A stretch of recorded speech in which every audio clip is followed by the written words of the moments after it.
ഞാനിങ്ങനെ വിചാരിച്ചു, ഞാൻ വേറെ ഒരു സ്ഥലത്ത് പിന്നെ കേരളത്തിന് വെളിയിൽ ഒരു സ്ഥലത്ത് ധ്യാനിപ്പിക്കാൻ വേണ്ടി പോയാണ്. വല്ലാത്തൊരു നിയോഗം വെച്ചിട്ടാണ് അവിടെ ധ്യാനിപ്പിക്കാൻ പോയത്. നിങ്ങൾ ആരോടും പറയില്ല, അല്ല ഇനി ആരോടും പറഞ്ഞിട്ട് കാര്യമില്ലല്ലോ അല്ലേ. അപ്പം എൻ്റെ നിയോഗം ഇതായിരുന്നു. സ്ഥലവും സാഹചര്യവും നിങ്ങളോട് പറയുന്നില്ല. ആ സംസ്ഥാനത്തെ മുഖ്യമന്ത്രി മാനസാന്തരപ്പെടണം, അതാണ് നിയോഗം വെച്ചത്. ഇങ്ങനെയൊക്കെ നിയോഗം വെക്കാവും. എൻ്റെ ആത്മീയ പിതാക്കന്മാരിൽ ഒരാൾ എന്നോട് പറഞ്ഞതാണ്, എവിടെ ധ്യാനിപ്പിക്കാൻ പോയാലും അവിടെ വരാൻ പോകുന്ന 100 പേർക്ക് വേണ്ടി, 1000 പേർക്ക് വേണ്ടിയിട്ടല്ല, ആ 100 പേരുടെ 4 ബന്ധുക്കൾക്ക് വേണ്ടി ധ്യാനം നടത്തി, വരുന്ന 1000 പേരുടെ 4 സുഹൃത്തുക്കൾക്ക് വേണ്ടി ധ്യാനം നടത്തി. അപ്പം ഞാൻ എൻ്റെ ഉള്ളിൽ ഇങ്ങനെ ഒരു പ്രേരണ കിട്ടി. ഞങ്ങളുടെ മധ്യസ്ഥ പ്രാർത്ഥന ഗ്രൂപ്പിൽ ലോകത്തിൻ്റെ പല രാജ്യങ്ങളിൽ ഇരുന്നൊക്കെ ഓൺലൈനിലൊക്കെ ഒരു പ്രാർത്ഥിച്ചുകൊണ്ടിരിക്കുന്ന ഒരു ഗ്രൂപ്പുണ്ട്. നമ്മുടെ ഈ കൺവെൻഷൻ നടക്കുമ്പോഴും നിങ്ങൾക്ക് വേണ്ടി അവർ ഒത്തിരി ഉപവസിച്ചും ഒക്കെ ബലിയർപ്പിച്ചും ഒക്കെ പ്രാർത്ഥിച്ചുകൊണ്ടിരിക്കുന്നു. പക്ഷെ എപ്പോഴും ഈശോ കാണിച്ചു തന്ന 2 കാര്യങ്ങളാണ്. ഒന്ന്, നമ്മൾ കർത്താവിന് വില കൊടുത്താൽ കർത്താവ് ഒരുത്തൻ്റെ കടക്കാരനായിട്ട് നിൽക്കില്ല, 4 ഇരട്ടിയായിട്ട് തിരിച്ചു. 2, നമ്മൾ വിലയുള്ളത് ചോദിച്ചാൽ കർത്താവ് നമ്മളിൽ നിന്നും വില ആവശ്യപ്പെടും. വില കൊടുക്കാതെ വിലപ്പെട്ടതൊന്നും കർത്താവ് തരത്തുമില്ല. അപ്പൊ ഈ ഒരു വലിയ നിയോഗമാണ് വെച്ചത്. ഞാൻ ആ സ്ഥലത്ത് ചെന്നിറങ്ങി, ഫ്ലൈറ്റ് ഇറങ്ങി 1 മണിക്കൂറിനുള്ളിൽ പനി. ആദ്യത്തെ ദിവസത്തെ കൺവെൻഷൻ എങ്ങനെയൊക്കെയോ തീർത്തു. 2ാം ദിവസത്തെ കൺവെൻഷൻ പകുതി ആയപ്പോഴത്തേനും ധ്യാനം കൂടാൻ വന്ന ഒരച്ഛനോട് ഞാൻ പറഞ്ഞു, അച്ഛൻ ആരാധന നടത്താൻ പറഞ്ഞു. ശബ്ദം വരുന്നില്ല, ചുമച്ചുകൊണ്ടിരിക്കുകയാണ്. 3ാം ദിവസം ഒരു ഞായറാഴ്ചയാണ്, പകൽ മുഴുവൻ രാവിലെ 10 മണി മുതൽ 4 മണി വരെ ധ്യാനമാണ്. എൻ്റെ പ്രിയപ്പെട്ട സഹോദരങ്ങളെ, കുർബാന കഴിഞ്ഞു. പിന്നെ ശബ്ദം വരുമ്പോൾ കാറ്റ് മാത്രമേ പുറത്തോട്ട് വരുന്നു, കാറ്റ് മാത്രമേ വരുന്നുള്ളൂ. ധ്യാനം കൂടാൻ വന്ന അച്ഛനെ കൊണ്ട് ക്ലാസ് എടുപ്പിച്ചു, ആ അച്ഛനെ കൊണ്ട് ആരാധന നടത്തിച്ചു. ഞാൻ പുറകിലിരുന്ന് പതുക്കെ ഹല്ലേലൂയ എന്ന് പറയണം തോന്നി. ഹല്ലേലും വയ്യ കർത്താവേ എന്നെൻ്റെ ഉള്ളിൽ പറഞ്ഞിട്ട്, ഈ തീച്ചോളയിൽ നിന്ന് നീ എന്നെ എങ്ങനെ രക്ഷിക്കും എന്നൊക്കെ എൻ്റെ ഉള്ളിൽ സംശയങ്ങളും സങ്കടങ്ങളൊക്കെ വന്നു. എന്തായാലും ആ ധ്യാനം കഴിഞ്ഞ് നാട്ടിൽ വന്ന് പരിശോധിച്ച് നോക്കുമ്പോണ്ടേ നല്ല രസം, ന്യൂമോണിയ. അടുത്ത ധ്യാനത്തിൽ കയറണം, എന്നാ ചെയ്യും? നമ്മുടെ കർത്താവേ, രോഗം വന്നാലും കർത്താവിനെ തള്ളിപ്പറയരുന്ന് നാട്ടുകാരോട് മണിക്കൂറിന് 3 തവണ ഭക്ഷണത്തിന് ശേഷവും ഭക്ഷണത്തിന് മുമ്പും പ്രഘോഷിച്ചുകൊണ്ടിരിക്കുന്നത് ഞാനാണ്. ഞാൻ ഈ പനി വന്നിട്ട്, ഈ ന്യൂമോണിയ വന്നിട്ട് ഞാൻ എങ്ങനെ നിന്നെക്കുറിച്ച് പറയാണ്ടിരിക്കും? കർത്താവ് വല്ലാത്ത ആത്മവിശ്വാസം തന്നു എന്നാണ് എനിക്ക് തോന്നിയത്. ഞാൻ ധ്യാനത്തിന് കയറി, 3 ചുമ 4 തുമ്മൽ, ധ്യാനം നിന്നു. വേറെ അച്ഛന്മാർ കൂടെ ഉള്ളതുകൊണ്ട് നോബിളച്ചനൊക്കെ ഇങ്ങനെ കട്ടയ്ക്ക് ഓടി ആരാധന നടത്തി പ്രാർത്ഥിച്ച് ജപമാല ചൊല്ലി ഇങ്ങനെ കൂടെ നിൽക്കുന്നതുകൊണ്ട് രക്ഷപ്പെട്ടു. ധ്യാനത്തിന് കയറുന്ന ഒരു ക്ലാസ്സിൽ കയറാൻ പറ്റണില്ല, ചുമയോട് ചുമ. പോയി ആശുപത്രി പോയി മരുന്നടിച്ചു. ആശുപത്രി കിടക്കാൻ പറഞ്ഞപ്പോൾ ഞാൻ കടന്നില്ല. മരുന്ന് കുറേ ആൻറ്റിബയോട്ടിക്കുകളൊക്കെ കുത്തിവെച്ചു, കുറേ മരുന്ന് കഴിച്ചു. എൻ്റെ ദൈവമേ, എല്ലാം തീർന്നു, രക്ഷപ്പെട്ടു, ചുമയൊന്നും ഇല്ല എന്നൊക്കെ വിചാരിച്ച് ഇപ്പം നിങ്ങളുടെ ഈ കൺവെൻഷന് വേണ്ടി നല്ല റെഡിയായിട്ട് ഞങ്ങൾ പല സ്ഥലങ്ങളിൽ ഇങ്ങനെ മധ്യസ്ഥ പ്രാർത്ഥനയ്ക്കൊക്കെ അറിയിക്കുന്നു, ആൾക്കാരെ കണ്ട് സംസാരിക്കുന്നു, ഇവർക്ക് വേണ്ടി പ്രാർത്ഥിച്ചോണെന്നൊക്കെ പറയുന്നു. ഒരു ചേച്ചി ഇങ്ങനെ എനിക്ക് ഇമെയിൽ അയച്ചു, അച്ഛാ വലിയ വില കൊടുക്കേണ്ടി വരുമെന്ന് പറഞ്ഞു. ഞാൻ അതിന് റിപ്ലൈ കൊടുത്തില്ല. ഒരു വില കൊടുത്തതിൻ്റെ ക്ഷീണം മാറിയിട്ടില്ല. അപ്പൊ അടുത്തൊരു വലിയ പ്രതീക്ഷയായിരുന്നു, നാട്ടിലല്ലേ. ആ ചേച്ചി എനിക്ക് ഇമെയിൽ അയച്ചു, അച്ഛൻ വലിയ വില കൊടുക്കേണ്ടി വരും. മിനിങ്ങാന്ന് ഞങ്ങളുടെ അവിടെ അച്ഛന്മാരുടെ ഒരു ധ്യാനം നടക്കായിരുന്നു. ധ്യാനം കഴിഞ്ഞ് വൈകുന്നേരം ഒന്ന് ഇരുന്നിട്ട് കുറച്ച് കഴിഞ്ഞപ്പോൾ ഒന്ന് പ്രാർത്ഥിക്കാൻ വേണ്ടിയിട്ടായിട്ട് താഴോട്ട് ഇറങ്ങായിരുന്നു. ഞാൻ എൻ്റെ മുറിയിൽ നിന്ന് പുറത്തോട്ടിറങ്ങുന്ന സമയത്ത് ആഞ്ഞൊന്ന് ചുമച്ചപ്പോൾ എൻ്റെ ഉള്ളിൽ ഈ ചുമ എങ്ങനെയാണ് തുടങ്ങുന്നത്, അങ്ങനെ തുടങ്ങിയപ്പോൾ ഞാൻ വെച്ചേ ഇത് പോയില്ലേ, അത് ചിന്തിക്കാനുള്ള അടുത്ത സമയം തന്നില്ല. അതിൻ്റെ പുറകെ ഒരു 2 ചുമയും കൂടെ പൂർവാധിക ശക്തിയോടെ വന്നു. ഞാൻ അറിയാണ്ട്, നമ്മൾ ഈ ചുമയ്ക്കുമ്പോൾ അറിയാണ്ട് കുനിഞ്ഞു പോകുമല്ലോ, ബഹുമാനം കൊണ്ടല്ല, അങ്ങ് കുനിഞ്ഞു, പിന്നെ നിവർന്നില്ല. പറഞ്ഞേ ഹല്ലേലൂയ. ഇതേ ആ ചേച്ചി പ്രാർത്ഥിച്ച പോലെ സത്യം പറഞ്ഞാൽ പറയാണ്, എൻ്റെ നടു വെട്ടിയപ്പോൾ ഞാൻ പ്രാർത്ഥിച്ചൊന്നുമില്ല. ഈശോയെ, നടുവേദന വരും, നടുവേദന പോകും, ഈ വെട്ടിയത് നാളെ നേരെയാകും, നീ തന്ന ആനന്ദം പോവല്ലേ. ആനന്ദത്തിന്റെ പോലും പറയാൻ മാത്രമേ നമുക്ക് പറ്റുള്ളൂ, എന്ന് വേദനിക്കാൻ മാത്രമേ പറ്റുന്നുള്ളൂ. കുഞ്ഞ് എക്സാമ്പിൾ പറഞ്ഞുകൊണ്ടിരിക്കുന്ന അച്ഛൻ ആ ചേച്ചിയുടെ മുമ്പിൽ കണ്ണ് നിറഞ്ഞു നിന്നുപോയി, സാക്ഷ്യം പറഞ്ഞു കേട്ടിട്ട്. ദൈവമേ, ഇത്ര വിശുദ്ധ ബലി അർപ്പിച്ച, ഇത്രയും വചനം പറഞ്ഞുകൊണ്ടിരിക്കുന്ന എൻ്റെ ഉള്ളിൽ അത്രയും വലിയൊരു വിശ്വാസമൊക്കെ ഉണ്ടോ? സങ്കടം വരുമ്പോൾ ഞാൻ ഈശോയെ ആനന്ദം വരണം, ബാക്കി എന്ത് സംഭവിക്കട്ടെ, ആനന്ദം കിട്ടിയാൽ മതി എന്നൊക്കെ പറയും. തീ കത്തി എരിയുമ്പോൾ പൊള്ളുന്നവനെ പൊതിഞ്ഞു പിടിച്ചുകൊണ്ട് ഈശോ കൂടെ കാണും. ഇപ്പോൾ ജീവിത പങ്കാളിയില്ല, മക്കളില്ല, സഹശുശ്രൂഷകരില്ല, കൂടെ നിൽക്കാന്ന് പറഞ്ഞ ആരുമില്ല, നീ ഒറ്റയ്ക്കായിരിക്കും. പക്ഷെ ഈ തീച്ചൂളയിൽ ഈശോയുടെ പ്രിയപ്പെട്ട മകൻ, ഈശോയുടെ പ്രിയപ്പെട്ട മകൾ, നിങ്ങളുടെ പ്രായം, സ്റ്റാറ്റസ്, ജീവിത സാഹചര്യം എന്ത് തന്നെ ആവട്ടെ, ജീവിതം നിങ്ങളുടെ മുമ്പിൽ ചിലപ്പോൾ ഇങ്ങനെ ഒരു അവസരം കൊണ്ടുത്തരും ഒറ്റയ്ക്കായി പോവാൻ. ഒരാൾ പോലും തിരിഞ്ഞു നോക്കാതെ, മനസ്സിലാക്കാത്ത ചേർത്ത് പിടിക്കാത്ത രാവുകളും പകലുകളൊക്കെ വരും, ഉറക്കം കിട്ടാത്ത രാത്രികൾ വരും, പ്രതീക്ഷയില്ലാത്ത പകലുകൾ വരും. With God you will never be alone. ഇവിടെ പ്രിയപ്പെട്ട ബെനഡിക്റ്റ് പപ്പയുടെ എഴുത്തുകളുടെ കളക്ഷൻ ഒരു പുസ്തകത്തിന്റെ ടൈറ്റിലാണ് with God you will never be alone. കർത്താവിന്റെ കൂടെ, ദൈവം കൂടെയുള്ളവൻ ഒരിക്കലും ഒറ്റയ്ക്കായി പോവില്ല. നമ്മളെ പൊള്ളിക്കുന്നത് പോലത്തെ വേദനകൾ വരും. With God you will never be alone. കർത്താവിന്റെ കൂടെ നിൽക്കുന്നവൻ, കൂടെ നിൽക്കുന്നവൾ ഒരിക്കലും ഒറ്റയ്ക്കായി പോവില്ല. ലൂക്ക 1:46 വിശുദ്ധ ഗ്രന്ഥം കയ്യിലുള്ളവർ നമുക്കൊന്ന് ഒരുമിച്ച് വായിക്കാം. മറിയം പറഞ്ഞു, എൻ്റെ ആത്മാവ് കർത്താവിനെ മഹത്വപ്പെടുത്തും.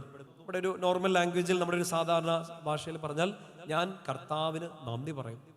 പരിശുദ്ധമ്മ നല്ല നല്ല രസത്തിൽ ഹന്നായുടെ കീർത്തനമൊക്കെ കോട്ട് ചെയ്തുകൊണ്ട് നല്ല നല്ല നല്ല ഭക്തിയോടെ ആരാധനയോടെ പറഞ്ഞു, എൻ്റെ ആത്മാവ് കർത്താവിനെ മഹത്വപ്പെടുത്തും. നമ്മൾ കുഞ്ഞുമക്കൾ, ഈശോയുടെ കുഞ്ഞുമക്കൾ പറയേണ്ട ഇത്രേ ഉള്ളൂ, ഞാൻ ഈശോയ്ക്ക് നന്ദി പറയുന്നു. പറഞ്ഞേ ഹല്ലേലൂയ. എൻ്റെ ചിത്തം എൻ്റെ രക്ഷകനായ ദൈവത്തിൽ ആനന്ദിക്കും. നമ്മൾ ഇതിനെക്കുറിച്ച് ഒന്ന് നന്നായിട്ട് മനസ്സിലാക്കേണ്ടത്, ദൈവത്തെ മഹത്വപ്പെടുത്തുന്ന, ദൈവത്തിന് നന്ദി പറയുന്ന ഒരാൾക്ക് കിട്ടുന്ന സമ്മാനമാണ് ആനന്ദം. പറഞ്ഞേ ഹല്ലേലൂയ. നമ്മൾ എന്തിനു വേണ്ടിയാ ചോദിക്കുന്നത്? ലോകം തരുന്ന സന്തോഷത്തിന് വേണ്ടിയല്ല, ഈശോ തരുന്ന ആനന്ദം. ആ ആനന്ദം എങ്ങനെ കിട്ടുന്നു? പരിശുദ്ധ അമ്മ നമ്മുടെ മുമ്പിൽ കാണിച്ചിരിക്കുകയാണ്, എൻ്റെ ആത്മാവ് കർത്താവിനെ മഹത്വപ്പെടുത്തുന്നു, എൻ്റെ ചിത്തം എൻ്റെ രക്ഷകനായ ദൈവത്തിൽ ആനന്ദിക്കുന്നു. സോ ആനന്ദം ആർക്കാ കിട്ടുക? ദൈവത്തെ മഹത്വപ്പെടുത്തുന്നതിന് കിട്ടുന്ന ഒരു വ്യക്തി കിട്ടുന്ന ഒരു സമ്മാനമാണ് ആനന്ദം. അത് വേറെ ആർക്കും തരാൻ പറ്റില്ല, ഈശോയ്ക്ക് മാത്രമേ തരാൻ പറ്റുള്ളൂ. ഈശോ തന്ന ആനന്ദം എടുത്തു മാറ്റാൻ ആർക്കും പറ്റത്തുമില്ല. ആ ആനന്ദം കിട്ടാനുള്ള വഴി കർത്താവിനെ മഹത്വപ്പെടുത്തുക. കർത്താവിനെ മഹത്വപ്പെടുത്തുന്ന ഒന്നാമത്തെ രീതിയാണ് വേദനകളിൽ കർത്താവിന് നന്ദി പറയുക. ഈശോയ്ക്ക് വളരെ ഇഷ്ടമുള്ള, അല്ലെങ്കിൽ ഈശോ ആനന്ദം തരുന്ന ഒരു ഗ്രൂപ്പാണ് വേദനകളിൽ ദൈവത്തെ ആരാധിക്കുന്നവർ. പറഞ്ഞേ ഹല്ലേലൂയ. ഈ വേദനയിൽ കർത്താവിനെ നിങ്ങൾ ആരാധിച്ചാൽ, ആരാധിക്കുന്നത് കൊണ്ട് എൻ്റെ പ്രിയപ്പെട്ട സഹോദരങ്ങൾ, ഉറപ്പാണ് ഈശോ നിങ്ങൾക്കും എനിക്കും ആനന്ദം തരും. പറഞ്ഞേ ഹല്ലേലൂയ. ശക്തി പറഞ്ഞേ ഹല്ലേലൂയ. ആ ആനന്ദം, കർത്താവ് ആനന്ദം തന്ന്, കർത്താവ് നമ്മുടെ സന്തോഷം, കർത്താവ് നമ്മുടെ ആനന്ദമായി മാറിയുണ്ടല്ലോ. നിങ്ങൾ കേട്ടിട്ടുള്ള ഈ വചനം നന്നായിട്ട് മനസ്സിൽ പതിഞ്ഞുള്ള വചനങ്ങളൊന്നാണ് സങ്കീർത്തനം 37:4. കർത്താവിൽ ആനന്ദിക്കുക, അവിടുന്ന് നിന്റെ ആഗ്രഹങ്ങൾ സാധിച്ചു. നോക്ക്, നീ പോയിട്ടൊരു 10 ധ്യാനം കൂട്, ഞാൻ നിന്റെ ആഗ്രഹം സാധിച്ചു തരാം. നീ തീർത്ഥാടന കേന്ദ്രത്തിൽ പോ, ഞാൻ നിന്റെ ആഗ്രഹം സാധിച്ചു തരാം. നീ ഇങ്ങനെ പ്രാർത്ഥിക്കുക. ഒന്നുമല്ല ഈശോ പറഞ്ഞേക്കുന്നത്. വചനം നമ്മുടെ മുമ്പിൽ പറയാണ്, നീ കർത്താവിൽ ആനന്ദിക്കുക, അവിടെ നിന്റെ ആഗ്രഹങ്ങൾ സാധിച്ചു തരും. പറഞ്ഞേ ഹല്ലേലൂയ. എന്ന് വെച്ചാൽ പള്ളി പോയിരുന്നിട്ട് ഇങ്ങനെ പൊട്ടിച്ചിരിക്കാന്നല്ല പറയണത്. കർത്താവ് നമ്മുടെ ആനന്ദമായിട്ട് മാറണം. ബാക്കിയെല്ലാം പൊക്കോട്ടെ, എനിക്ക് ഈശോയെ വേണം. നമ്മളൊരു പാട്ടൊക്കെ ഇങ്ങനെ പാടി പ്രാർത്ഥിക്കാറില്ലേ, ആത്മാക്കളെ തരിക, ബാക്കിയെല്ലാം എടുത്തുകൊള്ളുക, ഈശോ മാത്രം മതി. വരികളൊക്കെ വേറൊരു പാട്ടിൽ നമ്മൾ പാടുന്നില്ലേ, എനിക്ക് ഈശോ മാത്രം മതി. അങ്ങനെ ഒരു ആഗ്രഹത്തോടെ എന്ത് നഷ്ടപ്പെട്ടു പോയാലും, നിങ്ങളുടെ സാമ്പത്തിക സ്ഥിതി തകർന്നു പോയാലും, നിങ്ങളുടെ വീട്ടിലൊരു മരണം നടന്നാലും, നിങ്ങൾ ആഗ്രഹിച്ച ഒരു ജോലിയിൽ നിങ്ങൾക്ക് കിട്ടിയില്ലെങ്കിലും, നിങ്ങൾ ഉദ്ദേശിച്ച ഒരു സ്ഥലത്ത് നിങ്ങൾക്ക് എത്താൻ പറ്റിയില്ലെങ്കിലും, ഒരു സന്തോഷമില്ലാത്തൊരു ജീവിതത്തിലും എന്നാ പോയാലും എനിക്ക് എൻ്റെ ഈശോയെ നഷ്ടപ്പെടരുതെന്ന് ആഗ്രഹിക്കുന്ന ഒരാൾ ഈശോ ആനന്ദമായിട്ട് മാറിയാൽ, കർത്താവിൽ നീ ആനന്ദിച്ചാൽ അവിടെ നിന്റെ ആഗ്രഹങ്ങൾ സാധിച്ചു തരും. പറഞ്ഞേ ഹല്ലേലൂയ. യെശയ്യാ പ്രവാചകന്റെ പുസ്തകത്തിൽ 58-ാമത്തെ അധ്യായം അതിന്റെ 14-ാമത്തെ വാക്യം വചനം കേട്ടാൽ മതി, നിങ്ങളുടെ മനസ്സിൽ ഓർത്തിരിക്കണം. യെശയ്യാ 58:14, നീ കർത്താവിൽ ആനന്ദിക്കുക, അവിടെ നിന്നെ ലോകത്തിന്റെ ഉന്നത സ്ഥാനങ്ങളിലൂടെ സവാരി ചെയ്യിക്കും. നിന്റെ പിതാവായ യാക്കോബിന്റെ ഓഹരി കൊണ്ട് ഞാൻ നിന്നെ തൃപ്തിപ്പെടുത്തും. കർത്താവായ ഞാനാണ് ഈ അരുളി ചെയ്തത്. മക്കൾ ഇത് നല്ലപോലെ വിശ്വാസത്തോടെ ഏറ്റെടുത്ത്, വേറെ ഒന്നും ചെയ്യാനല്ല ഈശോ പറഞ്ഞത്. നീ എന്നിൽ ആനന്ദിക്കുക, ഞാൻ നിന്റെ ആനന്ദമായി മാറിയാൽ നിന്നെ ഞാൻ ലോകത്തിന്റെ ഉന്നത സ്ഥാനങ്ങളിലൂടെ സവാരി ചെയ്യിക്കും. പറഞ്ഞേ ഹല്ലേലൂയ. ശക്തി പറഞ്ഞേ ഹല്ലേലൂയ. ഈ വചനം കേട്ടുകൊണ്ടിരിക്കുന്ന സമയത്ത് നിങ്ങൾ വേറെ ഒന്നും ചോദിക്കണ്ട ഈശോയോട്. ഈശോയെ, എൻ്റെ രോഗം മാറണം, എൻ്റെ വേദന മാറണം, എൻ്റെ കടം മാറണം, എനിക്ക് ലോട്ടറി അടിക്കണം, എനിക്ക് 5 കല്യാണം കഴിക്കണം എന്ന് പറയണ്ട. താവേ ഒന്നുപോലും നടക്കണില്ല, അതൊന്നും ചോദിക്കണ്ട. എല്ലാം ഉണ്ട്. ഈ ആവശ്യങ്ങളൊക്കെ നിങ്ങൾ ചോദിക്കുന്നതിന് മുമ്പ് തന്നെ നിങ്ങളുടെ പിതാവ് അറിയും. ഒറ്റ കാര്യം, ഈശോ എൻ്റെ ആനന്ദമായിട്ട് മാറണം. അതിനുവേണ്ടി പ്രാർത്ഥിക്കുക. പറഞ്ഞേ ഹല്ലേലൂയ. എൻ്റെ ആത്മാവ് കർത്താവിനെ മഹത്വപ്പെടുത്തുന്നു, എൻ്റെ ചിത്തം എൻ്റെ രക്ഷായ ദൈവത്തിൽ ആനന്ദിക്കുന്നു. കർത്താവിൽ ആനന്ദിക്കുമ്പോൾ കർത്താവ് നിന്റെ ആഗ്രഹങ്ങൾ സാധിച്ചു തരും. ലോകത്തിന്റെ ഉന്നത സ്ഥാനങ്ങളിലൂടെ കർത്താവ് സവാരി ചെയ്യിക്കും. കർത്താവിനെ മഹത്വപ്പെടുത്തിക്കൊണ്ടിരിക്കും, ആരാധിച്ചുകൊണ്ടിരിക്കുക. എന്തിനെ ഓർത്താ മഹത്വപ്പെടുത്തുക, എന്തിനെ ഓർത്താ ആരാധിക്കുക? വേദനകളിൽ മാത്രമല്ല. ലൂക്കാസ് സുവിശേഷം നമ്മളിപ്പോൾ വായിച്ച ആ വചനത്തിന്റെ അടുത്ത പേജിൽ 2-ാമത്തെ അധ്യായം 20-ാമത്തെ വാക്യം ആട്ടിടയന്മാർ ചെയ്തൊരു കാര്യമാണ്. ലൂക്ക 2:20 ഒരുമിച്ച് വായിക്കാം.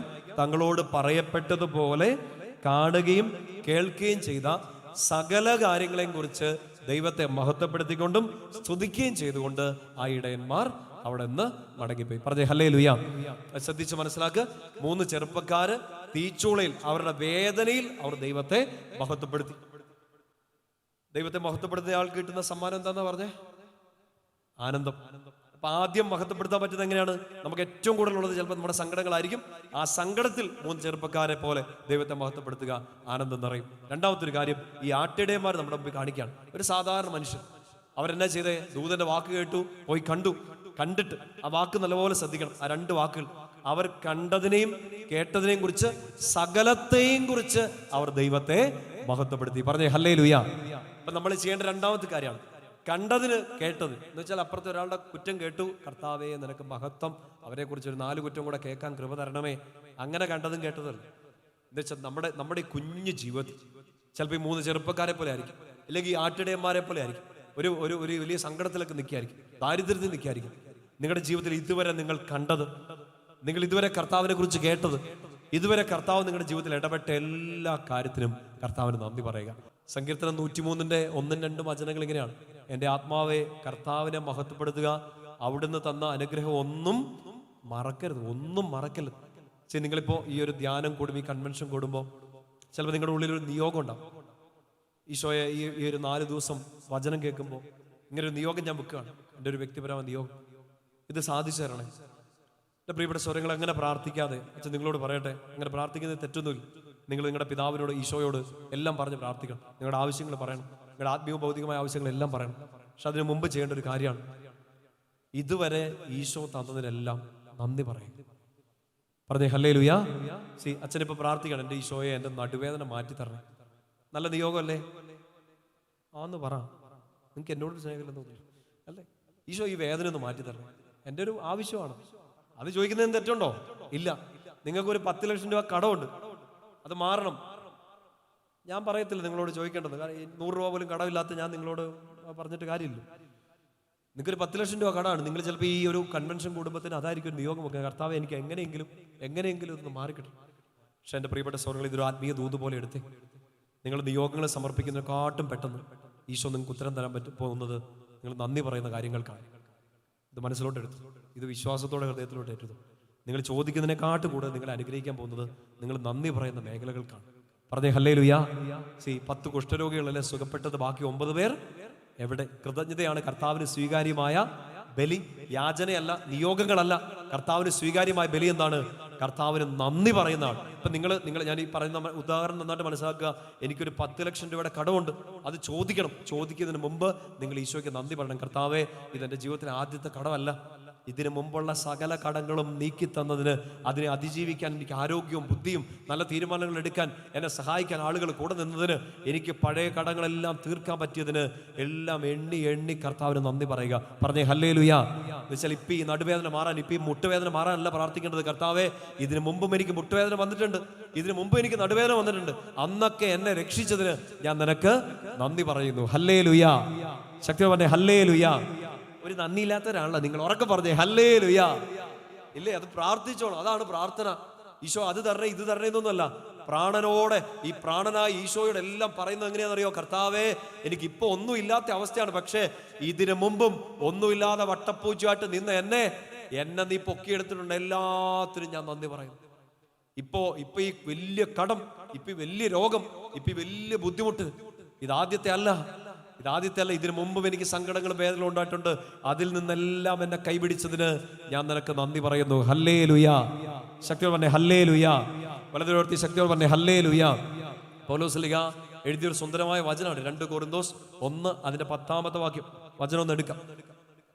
വിശുദ്ധത്തിലെ നല്ല, പ്രത്യേകിച്ച് പൗലോസ്ലീഹയുടെ ഏറ്റവും ആത്മവിശ്വാസം നിറഞ്ഞ എഴുത്തുകൾ ഒന്നാണത്. 2 കൊരിന്തോസ് 1 അതിന്റെ 10-ാമത്തെ വാക്യം. പൗലോസ്ലീഹ ഇങ്ങനെ വലിയൊരു സങ്കടത്തിൽ നിൽക്കുന്ന സമയത്ത് ഒരു പ്രത്യേക രീതിയിൽ പ്രാർത്ഥിച്ച് നന്ദി പറയാണ്. പൗലോസ്ലീഹ തനിക്കുണ്ടായ കുറേ സങ്കടങ്ങളെ കുറിച്ചൊക്കെ പറഞ്ഞിട്ട് ഇങ്ങനെ പറയാണ്, മരണവേദന ഉണ്ടാകുന്നത്ര, മരണഭീതി ഉണ്ടാകുന്നത്ര അത്ര വലിയ പ്രശ്നം എനിക്കുണ്ടായി, പക്ഷെ അതിൽ നിന്നെല്ലാം കർത്താവ് എന്നെ രക്ഷിച്ചു. ഇത് ഞാൻ എന്നിൽ ആശ്രയിക്കാതെ മരിച്ചവരെ പോലും ഉയർപ്പിക്കാൻ പറ്റുന്ന ദൈവത്തിൽ ആശ്രയിക്കാൻ വേണ്ടിയിട്ടാന്നൊക്കെ സാക്ഷ്യം പറഞ്ഞിട്ട് 2 കൊരിന്തോസ് 1:10 പൗലോസ്ലീഹ ഇങ്ങനെ പറയും. വചനം നമുക്കൊന്ന് ഒരുമിച്ച് വായിക്കാം. അത്ര ഗൗരവമേറിയ ഒരു വിപത്തിൽ നിന്ന് ദൈവം ഞങ്ങളെ രക്ഷിച്ചു, തുടർന്നും രക്ഷിക്കുമെന്ന് ഞങ്ങൾ അവനിൽ പ്രത്യാശിക്കുകയും ചെയ്യും. വചനം നന്നായിട്ട് ശ്രദ്ധിച്ച് ഹൃദയത്തിലേക്ക് ഏറ്റെടുക്കണേ. 2 കൊരിന്തോസ് 1:10 അത്ര ഗൗരവമേറിയ ഒരു വിപത്തിൽ നിന്ന് കർത്താവ് ഞങ്ങളെ രക്ഷിച്ചു, ഇനിയും രക്ഷിക്കും, ഇനിയും രക്ഷിക്കുമെന്ന് ഞങ്ങൾ അവനിൽ പ്രത്യാശിക്കുന്നു. പറഞ്ഞേ ഹല്ലേലൂയ. നമുക്ക് മുമ്പേ പറഞ്ഞ വചന വ്യാഖ്യാനത്തെ ഈ വചനത്തിലേക്ക് നിങ്ങൾ കൊണ്ടെത്തിക്കണം. ഈശോയെ, എനിക്കിപ്പോ ഈ വേദന മാറണം, ഇപ്പൊ ഈ രോഗത്തിന് ഒരു ശമനം കിട്ടണം, ഇപ്പൊ ഈ കടം മാറണം. അങ്ങനെ പ്രാർത്ഥിച്ചുകൊണ്ടിരിക്കുമ്പോൾ ചിലപ്പോൾ ഉത്തരം കിട്ടാൻ വൈകുമ്പോൾ നമ്മൾ ചിലപ്പോൾ അറിയാതെ കർത്താവിന് തള്ളിപ്പറഞ്ഞു പോകും. ചിലപ്പോൾ സ്നേഹം കുറഞ്ഞു പോകും, ചിലപ്പോൾ വിശ്വാസം കുറഞ്ഞു പോകും. ഈശോ, ഞാൻ ഇത്രയും പ്രാർത്ഥിച്ചില്ലേ, ഞാൻ ഇത്രയും നൊവേന നേർന്നില്ലേ, ഞാൻ ഇത്രയും പരിശുദ്ധ ബലി അർപ്പിച്ചില്ലേ, എന്നിട്ട് എന്നെ ഇത് തരാൻ വൈകുന്നത്, ഇതെന്താ നീ ഉത്തരം തരാത്തെ? ചിലപ്പോൾ നമ്മുടെ വിശ്വാസം ചിലപ്പോൾ പോയി പോകും, നമ്മുടെ കുഞ്ഞു വിശ്വാസങ്ങൾ പോയി പോകും. നിങ്ങൾ പ്രാർത്ഥിക്കേണ്ട എങ്ങനെയാണെന്നറിയോ? ഈശോയെ, എനിക്ക് ഇങ്ങനെ ഒരു പ്രശ്നമാണ്, പക്ഷെ ഇതിലും കഠിനമായ ഒന്നിൽ നിന്ന് നീ എന്നെ രക്ഷിച്ചിട്ടുണ്ട്, ഇനിയും രക്ഷിക്കും, ഇനിയും രക്ഷിക്കുമെന്ന് ഞാൻ നിന്നിൽ പ്രത്യാശിക്കുന്നു. പറഞ്ഞേ ഹല്ലേലൂയ. ശക്തി പറഞ്ഞേ ഹല്ലേലൂയ. പ്രിയപ്പെട്ട സഹോദരങ്ങളെ, ഇപ്പൊ ഈ വചനം കേൾക്കുന്ന ഈ സമയത്ത് എന്ത് വിഷമത്തിൽ കൂടെ ആയിക്കോട്ടെ നിങ്ങൾ കടന്നു പോണേ, ഇതിനു മുമ്പുണ്ടായ എല്ലാ വിഷമത്തെ ഓർക്കുക. അതോർത്ത് കരയാനല്ല, അതിൽ നിന്നൊക്കെ കർത്താവ് നമ്മളെ രക്ഷിച്ചു. ശരിയാണോ? ഇതൊന്നും അല്ല ഇപ്പൊ കിട്ടിയ ഇടിയൊന്നും അല്ല ആദ്യത്തെ ഇടി. നിങ്ങൾക്ക് ഇഷ്ടം പോലെ ഇടിയും തൊഴിയൊക്കെ കിട്ടിയിട്ടുണ്ട്.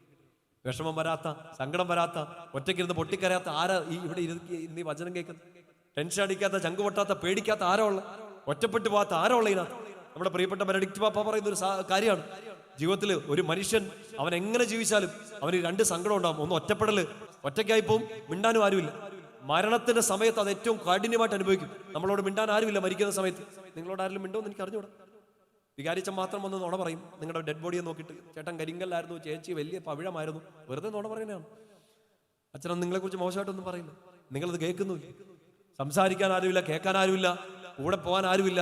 ചിലപ്പോൾ ആരെങ്കിലുമൊക്കെ നമ്മളെ പറ്റിച്ചുകൊണ്ട് നമ്മുടെ അടുത്ത് നിന്ന് ചങ്കത്തടിച്ച് കരയും, എന്നെ കൂടെ കൊണ്ടുപോകുമെന്ന്. പക്ഷെ വിളിച്ചാൽ അവർ വരുമോ? ആരും വരത്തില്ല. ഏറ്റവും വലിയ സങ്കടം, ഏറ്റവും വലിയ ഒറ്റപ്പെടൽ, ഏറ്റവും വലിയ ഏകാന്തത, ഏറ്റവും വലിയ നിശബ്ദത മരണത്തിന്റെ സമയം. നമ്മുടെ ബെനഡിക്റ്റ് പാപ്പ പറയാണ്, ആ സമയത്ത് പോലും നീ ഒറ്റയ്ക്കാന്ന് നിന്നോട് ആര് പറഞ്ഞു? അവൻ മരിച്ച് അടക്കപ്പെട്ട് മരിച്ചവരുടെ ഇടയിലേക്ക് ഇറങ്ങിയവനാണ്. സങ്കീർത്തനം 23:4 കോട്ട് ചെയ്തുകൊണ്ട് ബെനഡിക്റ്റ് പാപ്പ പറയുന്നത് എങ്ങനെയാണ്? മരണത്തിന്റെ നിഴൽ വീണ താഴ്വരയിലൂടെ നീ നടക്കേണ്ടി വന്നാലും നീ ഒറ്റയ്ക്കായി പോവില്ല. പറഞ്ഞേ ഹല്ലേലൂയ.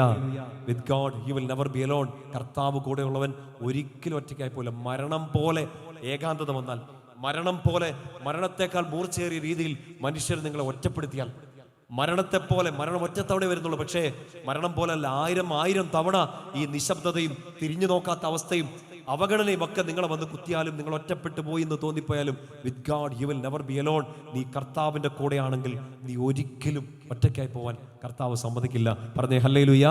അതുകൊണ്ട് ഇന്ന് ഈ സമയത്ത് ഈ വചനം കേൾക്കുമ്പോൾ ഓർത്തേക്കണം, കർത്താവേ, ഇതാദ്യത്തെ ഒറ്റപ്പെടലല്ല, ഇതാദ്യത്തെ പരാജയമല്ല, ഇതാദ്യത്തെ കണ്ണുനീരല്ല, ഇതാദ്യത്തെ ചതിയല്ല, ഇതാദ്യത്തെ തോൽവിയല്ല, ഇതാദ്യത്തെ ഉറക്കം കിട്ടാത്ത രാത്രിയല്ല. ഇതിനു മുമ്പും ഇതിനേക്കാൾ വലുത് എനിക്ക് ഉണ്ടായിട്ടുണ്ട്. അതിൽ നിന്നെല്ലാം എന്നെ രക്ഷിച്ചെൻ്റെ അപ്പ, ഇതിൽ നിന്നും നീ എന്നെ രക്ഷിക്കുമെന്ന് ഞാൻ നിന്നിൽ പ്രത്യാശിക്കുന്നു. പറയാം ഹല്ലേലൂയ. എനിക്ക് അങ്ങനെ ഒരു വിശ്വാസവും പ്രത്യാശയൊക്കെ ഉണ്ടോ? പ്രാർത്ഥിച്ചോണം. ഇന്ന് രാത്രി നമ്മളിത് അവസാനിപ്പിക്കുമ്പോൾ ഇത് പ്രാർത്ഥിച്ചോണം. കർത്താവേ, നിന്നെ മഹത്വപ്പെടുത്താൻ വേണ്ടി നീ എന്നെ അനുഗ്രഹിക്കണേ, നിനക്ക് നന്ദി പറയാൻ വേണ്ടി എൻ്റെ പ്രാർത്ഥനയ്ക്ക് ഉത്തരം തരണേ.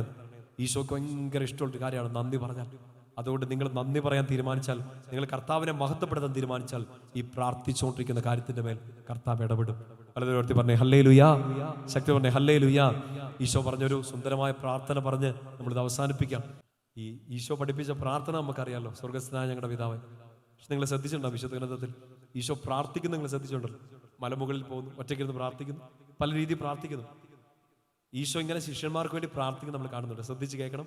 യോഹന്നാൻ 17:1 ഈശോ ഇങ്ങനെ പ്രാർത്ഥിക്കുക: പിതാവേ, പുത്രൻ അങ്ങയെ മഹത്വപ്പെടുത്തേണ്ടതിന് പുത്രനെ അങ്ങ് മഹത്വപ്പെടുത്തണമേ. അല്ലേ? എൻ്റെ വലിയ തിയോളജിയൊക്കെ ഉണ്ട്. ആ തിയോളജിയിലേക്കൊന്നും പോകണ്ട. നമ്മുടെ സഭാ പണ്ഡിതന്മാർ, ബൈബിൾ പണ്ഡിതന്മാർ ഇതിനെ ഈശോയുടെ പ്രീസ്ലി പ്രയർ, ഈശോയുടെ പുരോഹിത പ്രാർത്ഥന എന്ന് പറയും. ആ വലിയ തിയോളജി ഒന്നും നിങ്ങൾ ചിന്തിക്കേണ്ട. വളരെ സിമ്പിളായിട്ട് ചിന്തിച്ചേ. ഈശോ ഇങ്ങനെ പ്രാർത്ഥിക്കുക: പിതാവേ, പുത്രൻ അങ്ങയെ മഹത്വപ്പെടുത്തേണ്ടതിന് പുത്രനെ അങ്ങ് മഹത്വപ്പെടുത്തണമേ. പറഞ്ഞേ ഹല്ലേലൂയ.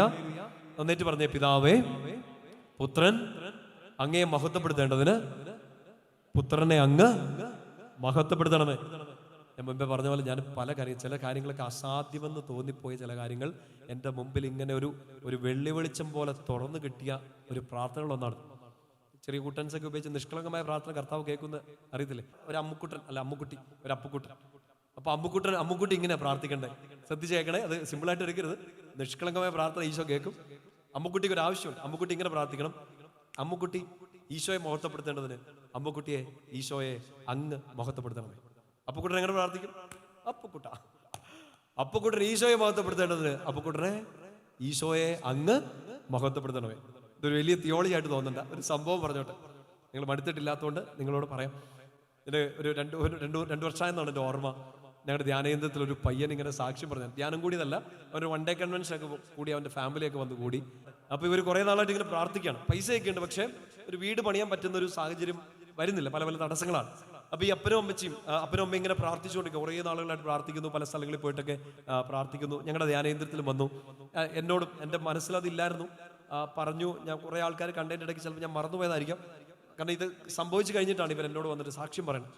അപ്പം എന്നോട് പറഞ്ഞു, അച്ഛാ കുറച്ച് നാളുകൾക്ക് മുമ്പ് അച്ഛനെ ഞങ്ങൾ കാണാൻ വന്നിരുന്നു, ധ്യാനേന്ദ്രത്തിൽ വന്നിരുന്നു, അന്ന് പ്രാർത്ഥിക്കാൻ പറഞ്ഞില്ലായിരുന്നോ വീട് കിട്ടാൻ വേണ്ടി? അച്ഛൻ ഓർക്കുന്നുണ്ടോ? ഞാൻ പറഞ്ഞു സത്യമായിട്ട് ഓർക്കുന്നില്ലായിരുന്നു, കാരണം കുറേ നാളുകളായില്ലേ നമ്മൾ എല്ലാ ദിവസവും എന്തോ ആൾക്കാരെ കാണുന്ന. യൂഷ്വലി ഒരു 2-3 ദിവസത്തേക്ക് പ്രാർത്ഥിക്കുന്നു. ഇപ്പം ഞങ്ങളുടെ അവിടെ ധ്യാനത്തിന് വരുന്ന ആൾക്കാർക്ക് വേണ്ടി ഒരിക്കലും മറന്നു പോകാതിരിക്കാൻ വേണ്ടി ധ്യാനം കഴിഞ്ഞ് 7 ദിവസങ്ങൾ കണ്ടിന്യൂസ് ആയിട്ട് അവർക്ക് വേണ്ടി നിയോഗങ്ങൾ വെച്ച് പ്രാർത്ഥിക്കുന്നു. അപ്പം അങ്ങനെയൊക്കെ ജനറലായിട്ട് പ്രാർത്ഥിക്കും, ഓർക്കുകയൊക്കെ. ചില കാര്യങ്ങളൊക്കെ ഒത്തിരി സിവിയറായ കേസുകളൊക്കെ നമ്മൾ ഓർത്തിരിക്കുകയും ചെയ്യും. അപ്പോൾ ഈ പേരൻസ് വന്ന് സാക്ഷ്യം പറയണം, അച്ഛാ അന്ന് പ്രാർത്ഥിച്ചു, ഈശോ അത് കേട്ടു, ഞങ്ങൾക്കൊരു വീട് കിട്ടിയെന്ന് പറഞ്ഞു. ഇപ്പോൾ ഒരു കൗതുകത്തിന് ഞാൻ ചോദിച്ചത് എന്നാ അതിൻ്റെ ഒരു സംഭവം അങ്ങനെ കേട്ടിരിക്കുകയാണ്. ഇപ്പോൾ ഇവർ പറയണ, അച്ഛാ ഞാനും എൻ്റെ ജീവിത പങ്കാളിയും ഞങ്ങൾ രണ്ടുപേരും കൂടെ എത്രയോ നാളുകൾ പ്രാർത്ഥിച്ചു, പക്ഷെ കിട്ടിയില്ല. ഇവൻ പ്രാർത്ഥിച്ചപ്പോൾ കിട്ടിയെന്നു. അത് കൊച്ചു പയ്യനാണ്. ഇവൻ പ്രാർത്ഥിച്ചിട്ട് കിട്ടിയെന്നു. ഇവൻ പ്രാർത്ഥിച്ച് എങ്ങനെയാണെന്നറിയോ? അപ്പോൾ എനിക്കൊരു കൗതുകം തോന്നി, കുഞ്ഞു പയ്യൻ എങ്ങനെ പ്രാർത്ഥിച്ചു എന്ന്. അപ്പോൾ ഈ സംഭവിച്ചെങ്ങനെയാണ്, ഇവൻ ആ വർഷം ഒരു തിരുപ്പട്ടം കൂടാൻ വേണ്ടി പോയി. തിരുപ്പട്ടം കൂതാശയുടെ ഭാഗമായിട്ട് പോയി. അപ്പോൾ കൊച്ചച്ഛൻ പുത്തനച്ഛൻ ഇങ്ങനെ പട്ടം കിട്ടുമ്പോൾ അച്ഛന്മാരിങ്ങനെ അവരുടെ കാർഡൊക്കെ കൊടുക്കുമല്ലോ. അപ്പോൾ അച്ഛൻ്റെ ഫോട്ടോ ഒരു വചനമൊക്കെ ഉണ്ട്. അതിൻ്റെ പുറകിൽ ഈശോയുടെ നല്ല സുന്ദരമായ ഒരു ഫോട്ടോ, നല്ലൊരു ചിത്രമുണ്ട്. അപ്പോൾ ഈ കൊച്ചുപയ്യൻ ഈ ഫോട്ടോ ഭയങ്കര ഇഷ്ടപ്പെട്ടു. അപ്പോൾ ഇവരിങ്ങനെ പറയുകയാണ്, അച്ഛാ ഈ ഫോട്ടോ കാരണമാണ് ഞങ്ങൾക്ക് വീട് കിട്ടിയെന്ന്. അപ്പോൾ ഈ പയ്യൻ പ്രാർത്ഥിച്ചത് നിങ്ങൾ ശ്രദ്ധിച്ച് കേൾക്കണേ. അവൻ പ്രാർത്ഥിച്ചിങ്ങനെയാണ്, ഈശോയുടെ ഈ പടം എനിക്ക് ഭയങ്കര ഇഷ്ടപ്പെട്ടു. ഓക്കെ, എനിക്ക് ഈ ഫോട്ടോ ഒന്ന് ഫ്രെയിം ചെയ്യണം. ഓക്കെ, ഫ്രെയിം ചെയ്ത ഈ ഫോട്ടോ എനിക്ക് ഷോക്കേസിൽ വെക്കണം. ആ ഷോക്കേസ് വെക്കാൻ വേണ്ടി എനിക്കൊരു വീട് വേണം. Very simple. ഫോട്ടോ ഫ്രെയിം ചെയ്യണം, ഫ്രെയിം ചെയ്ത് ഷോക്കേസ് വെക്കണം. ഷോക്കേസ് വെക്കാൻ വേണ്ടി ഒരു വീട് വേണം. ശരിക്കും എന്താണ് നിയോഗം? വീട് വേണം. ഈ അപ്പനും അമ്മയും പറയാണ്, ഇവൻ എല്ലാ ദിവസവും വൈകുന്നേരം ഈ വാടക വീട്ടിൽ ഇതാണ് പ്രാർത്ഥിക്കുന്നത്, ഈശോയെ ഈ ഫോട്ടോ വെക്കാൻ വീട് വേണം. നിങ്ങളിത് നന്നായിട്ട് മനസ്സാവുന്നെന്ന് കരുതുന്നു. അത്രയും കാലം വീട് ആരുടെ ആവശ്യമാണ്? അപ്പന്റെയും അമ്മയുടെയും ആ കുടുംബത്തിന്റെ ആവശ്യമാണ്. ഈ ചെറുക്കന്റെ നിഷ്കളങ്കമായ പ്രാർത്ഥന, വചനത്തെ നമ്മളിങ്ങനെ വായിക്കുന്നുണ്ട്. നിഷ്കളങ്കന്റെ പ്രാർത്ഥന മേഘങ്ങളെ തുളച്ചു കയറുന്നു. വലിയ വലിയ കഠോരമായ പ്രാർത്ഥനകളല്ല, നിഷ്കളങ്കമായ പ്രാർത്ഥന ദൈവസന്നിധിയിൽ പെട്ടെന്ന് എത്തുന്നതാണ്. ഈ കൊച്ച് പ്രാർത്ഥിച്ചത് ഈ കുടുംബത്തിന്റെ ആവശ്യം തന്നെയാണ്. കുടുംബം വർഷങ്ങളായിട്ട് ആഗ്രഹിക്കുന്നതാണ്, ഞങ്ങൾക്ക് ഒരു വീട് വേണം. പക്ഷെ ഇവൻ പ്രാർത്ഥിച്ചപ്പോ ഇത് അവന്റെ അല്ല, അപ്പന്റെ അമ്മയുടെ ആവശ്യമല്ല, ഇത് കർത്താവിന്റെ ആവശ്യമായി മാറി. പിടികിട്ടുന്നുണ്ടോ? കാരണം കർത്താവിന്റെ ഫോട്ടോ വെക്കാൻ വേണ്ടി കർത്താവ് ഒരു വീട് പണിതു കൊടുക്കും. എന്റെ കർത്താവ് പറഞ്ഞേ ഹല്ലേലൂയ, ശക്തി പറഞ്ഞേ ഹല്ലേലൂയ. രോഗം മാറാൻ വേണ്ടിയല്ല പ്രാർത്ഥിക്കുന്നത്, മുട്ടുവേദന മാറാൻ വേണ്ടിയല്ല പ്രാർത്ഥിക്കുന്നത്. കർത്താവേ ദേ എന്റെ ഇടവക പള്ളിയിൽ എനിക്ക് വന്ന് മുട്ട കുത്തി നിൽക്കണം, അതിനു വേണ്ടി എന്റെ മുട്ടുവേദന മാറ്റിത്തരണം. പറഞ്ഞേ ഹല്ലേലൂയ. കടമൊക്കെ മാറുമ്പോൾ എന്നെ പ്രാർത്ഥിക്കണം, കർത്താവെ കടം മാറാൻ വേണ്ടിയിട്ടല്ല, കടം കൊടുക്കാൻ വേണ്ടിയിട്ട് എന്റെ ഈ കടം മാറ്റി തന്നെ പറഞ്ഞു. ചെറുതൊന്നും ചോദിച്ചേക്കില്ല. പറഞ്ഞേ ഹല്ലേലൂയ. അതായത് പുത്രൻ അങ്ങയെ മഹത്വപ്പെടുത്തേണ്ടതിന് പുത്രനെ അങ്ങ് മഹത്വപ്പെടുത്തണമേ. ഈശോയെ ഈ ഫോട്ടോ വെക്കാൻ വേണ്ടി എനിക്കൊരു വീട് തരണേ. വീട് കിട്ടി, ഫോട്ടോ അകത്തും കയറി. നിഷ്കളങ്കമായ പ്രാർത്ഥന. അച്ഛന് പുതിയ ടെക്നിക്ക് കുട്ടൻസ് പറഞ്ഞു തരുമൊന്നും അല്ല കേട്ടോ. നിഷ്കളങ്കമായ പ്രാർത്ഥന. കാരണം അങ്ങനെ പ്രാർത്ഥിക്കണമെങ്കിൽ ഈ അപ്പനും അമ്മയും പ്രാർത്ഥിച്ചതുപോലെയല്ല, ഇവന്റെ ഉള്ളിൽ ആനന്ദമാണ്, ദൈവത്തെ മഹത്വപ്പെടുത്താനുള്ള ഒരു ആഗ്രഹമാണ്. ഇല്ല, വീടില്ല, സ്വന്തമായിട്ട് ഒന്നുമില്ല, പക്ഷെ അവൻ ആ വാടക വീട്ടിൽ കിടന്നുകൊണ്ട് ദൈവത്തെ മഹത്വപ്പെടുത്താണ്. ഇല്ലായ്മയിൽ തീച്ചൂള കത്തിയെരിയുമ്പോൾ മാത്രമല്ല, വേദനകൾ വരുമ്പോൾ മാത്രമല്ല, കണ്ടതിനും കേട്ടതിനും മാത്രമല്ല, കണ്ടിട്ടില്ലാത്തത് പ്രാർത്ഥിച്ചുകൊണ്ടിരിക്കുന്ന കാര്യങ്ങൾ, പ്രത്യാശയോടെ കാത്തിരിക്കുന്ന കാര്യങ്ങൾ കർത്താവ് ഇത് തരുമെന്നുള്ള ഉറപ്പിൽ, കൺമുമ്പിൽ അത്ഭുതം കണ്ടില്ലേലും ഇതെനിക്ക് ഈശോ തന്നു കഴിഞ്ഞു എന്ന ബോധ്യത്തിൽ കർത്താവിനെ മഹത്വപ്പെടുത്തുക. പറഞ്ഞേ ഹല്ലേലൂയ. കണ്ടതിനും കേട്ടതിനും ഇനി കാണാനിരിക്കുന്നതിനും കർത്താവ് തരാനിരിക്കുന്നതിനും ഒന്നും നമ്മുടെ സ്വാർത്ഥതയ്ക്ക് വേണ്ടിയിട്ടോ നമ്മുടെ നിയോഗങ്ങൾ ഇങ്ങനെ സമർപ്പിക്കാൻ വേണ്ടിയിട്ടോ അല്ല. ഈശോയെ, ഞാൻ അങ്ങയെ മഹത്വപ്പെടുത്തേണ്ടതിന് അങ്ങനെ മഹത്വപ്പെടുത്തണമേ എന്ന് പ്രാർത്ഥിച്ചുകൊണ്ടിരിക്കുക. ഞാൻ നിന്നെ സ്തുതിച്ച് ആരാധിക്കുന്നതിന് വേണ്ടി എൻ്റെ പ്രാർത്ഥനകൾക്ക് ഉത്തരം തരണേ എന്ന് പ്രാർത്ഥിക്കുക. ഈശോയെ, എൻ്റെ കുഞ്ഞിന് വേണ്ടി ഞാൻ പ്രാർത്ഥിക്കുകയാണ്. ഒരു വലിയ വിജയം കിട്ടാനല്ല, ജോലി കിട്ടാനല്ല, കല്യാണം നടക്കാൻ, കുഞ്ഞുണ്ടാവാനല്ല. ഏത് അത്ഭുതം സംഭവിച്ചാലും എൻ്റെ പ്രിയപ്പെട്ട മകൻ, എൻ്റെ പ്രിയപ്പെട്ട മകള് നിന്നെ മഹത്വപ്പെടുത്താൻ വേണ്ടി നീ ഇപ്പോ എൻ്റെ മകനെ, എൻ്റെ മകളെ മഹത്വപ്പെടുത്തണമേ. പറഞ്ഞേ ഹല്ലേലൂയ.